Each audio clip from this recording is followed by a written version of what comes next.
when you burn fat, you release a product of fat metabolism called ketones. And you go into a condition called ketosis. If you run into somebody like this, you'll smell their breath. It smells like acetone. Ketosis suppresses the hunger drive. That's what it does. And it does for some very important, natural, desirable reasons. You naturally go into ketosis during times of prolonged starvation. So the first 3, 4, 5 days, like that weekend we're talking about, are you in such horrible pain? And then what happens is your metabolism changes. You develop these ketone bodies in your bloodstream throughout your tissues, and the hunger drive is depressed. This happens when you get sick. Why? Because it's okay to be in pain the first 2 or 3 days, but after that, you got to figure out how to get out of trouble. And if you happen to be starving to death, you have to figure out how to solve the starvation problem. You'll survive, on average, 60 days if there's no food available.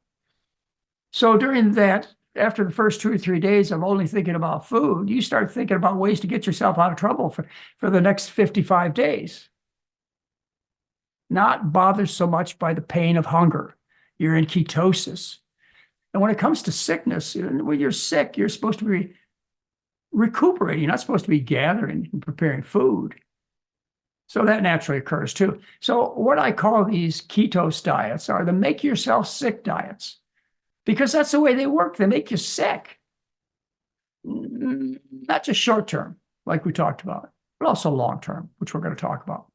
They're really popular because keto diets, these carnivore diets, what they do first is they cause the body to burn the sugar that's in the body. It's in the form of glycogen. You store 2 pounds of glycogen in your liver and muscles.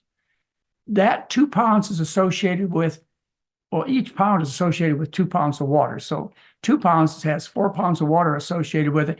So when you lose the glycogen, which you're going to burn off in the first couple of days, you've lost 2 pounds of glycogen and 4 pounds of water. You go, my goodness, nirvana, I've discovered the best diet ever. I just lost 6, 8, 10 pounds of water.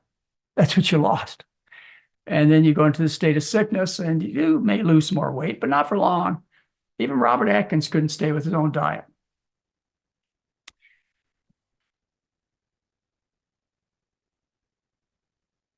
About that time, these Atkins people, these low carbers, they started writing articles. They still do. They haven't stopped. They'll tell you everything is cured with a keto diet or a low carb diet. It's just plain and simple. Not true. I don't know where they get their imagination. Oh, I know where they get their imagination. Actually, I wrote a story about their imagination back in 2004. Some low-carb diet doctors, they wrote an article in Mayo Clinic Proceedings about how not only did this low-carb diet cause you to lose weight, but it helped you become healthier. And why they knew it helped you become healthier is because the blood pressures were lowered. The cholesterol came down. The blood sugar came down. Oh boy, these are all things that we use to determine health. We do. These are called risk factors. And these numbers all improve. Well, I wrote an article to my colleagues and I said, look, you can get the same results that you're getting with these low-carb diets. You can get the same results with cancer chemotherapy. You give a person cancer chemotherapy, not only do they lose their hair, but they throw up for a year. And they lose weight. And their cholesterol comes down, and their blood pressure comes down, and their blood sugar comes down. But what doctor would brag about his or her patients losing weight taking chemotherapy? Make yourself sick. Long-term, make yourself sick. These are collections of studies. They're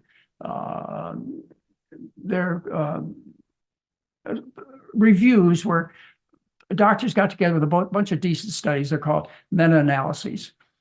And they wrote papers about several studies. What I have here for you is I have all the studies that have been published, reviews of them, on low-carb diets and their effects on health. They're there for you. The references there. You can look them up. 4 major studies say that if you follow this kind of eating pattern, you'll increase your risk of dying your risk of having heart disease and dying of heart disease. There are no studies that say a high carbohydrate diet causes anything similar. You will find these review papers easy to read, worth your while. But that was a few years back that these were published, so 2010, 2013, 2014. And then came out a study of middle-aged and older people, just this year, or within a year. They studied people in middle age and older. A lot of them, like 371,000 of them. And they came to the conclusion that if you eat these low-carb diets, you increase your risk of dying by 18%. You increase your risk of dying of heart disease by 16%, and you increase your risk of cancer by 18%. The studies aren't going to start showing anything different. These diets will make you sick and they'll kill you. Don't follow them. There are a whole bunch of drugs for weight loss. Most of them have been complete failures, and that's why you don't hear much about them. Like fen-phen. You heard about fen-phen. They had to take it off the market because of heart disease. And you may remember Orlistat. Orlistat's the one where you got greasy farts. You had leakage, anal leakage. That wasn't such a popular one, was it? But it's still prescribed, yeah. And then there's some anti-opioid type drugs that are prescribed. In other words, the pleasure related to opioids is eliminated with these kinds of drugs, or muted. But they aren't the popular ones these days. We got a whole class of drugs that people are just head over heels over. That's all they seem to be able to talk about. And these are your GLP-1 agonists. GLP, glucagon, like glucagon protein antagonists. GLP-1.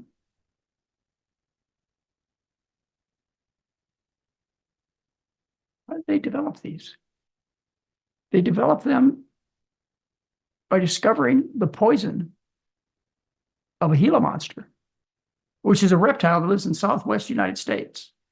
It's the only place this little monster lives. And he has, in his lower jaw, he produces a venom that when he bites a person or another animal, they suffer intense pain, nausea, vomiting, stomach distress. They really get into trouble, but it only lasts a couple of minutes. It doesn't kill. I mean, one person died, I think, of the whole study of these Gila monsters. And by the way, the poison is as serious a poison as you get from a rattlesnake. So researchers discovered these effects and that they made you lose your appetite, develop nausea and vomiting. It only lasted a couple of minutes. That wasn't so good. So they took this Gila monster poison back to the lab, and they figured out how to make it last longer, so that you could maybe get by with a shot or two a day. Or now you can get by with a shot a week, an injection a week.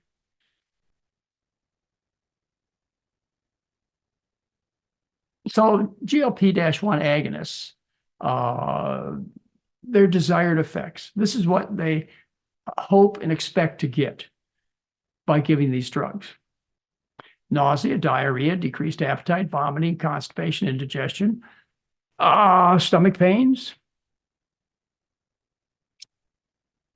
Those are the desired effects, which are very similar to what you get when you get bit by a Gila monster.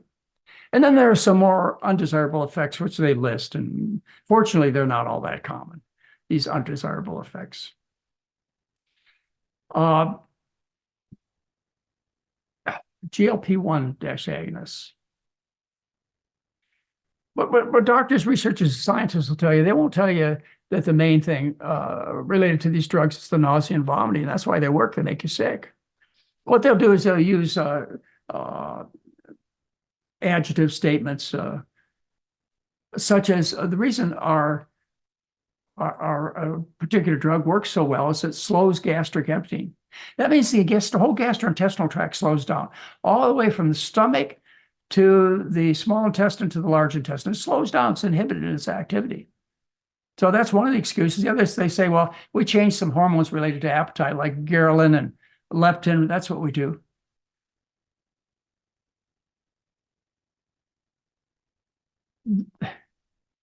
And somehow the consumer is supposed to say this is really top-notch science, highbrow science, and decide that they really have something good, I guess. Christian Gale, I just bring this out as an example.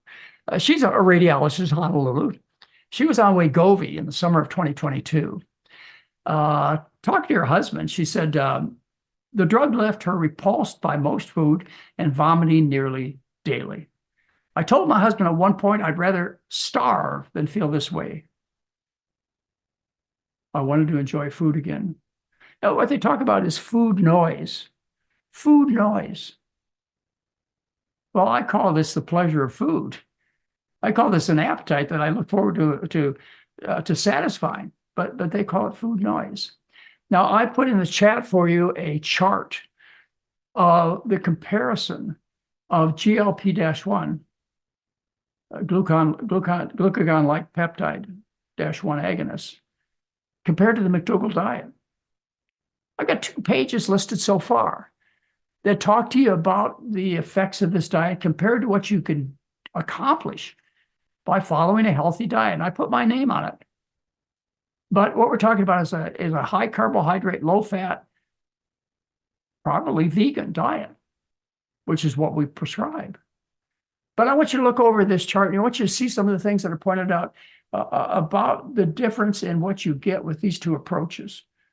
First, you'll notice up on top the weight loss. The weight loss is very similar. You know, our program, the average weight loss is 23 pounds in a year.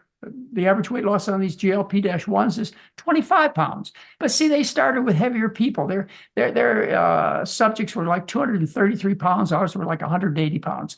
So I'll give them a few extra pounds just because they started with fatter people. So similar weight losses. And then you start looking at this other comparisons, like the cost. What's the cost to follow this kind of diet that I recommend? No, you cut your food bill by 20 to 80%. What does it cost you when you follow this approach? Well, just in drugs, $1,000 to $1,400 a month. Here's a representation. This is actual chart, graph from one of the studies on the effects of semaglutides, GLP-1 agonists. And what we're going to look at here in some detail is what happens when you follow these drugs.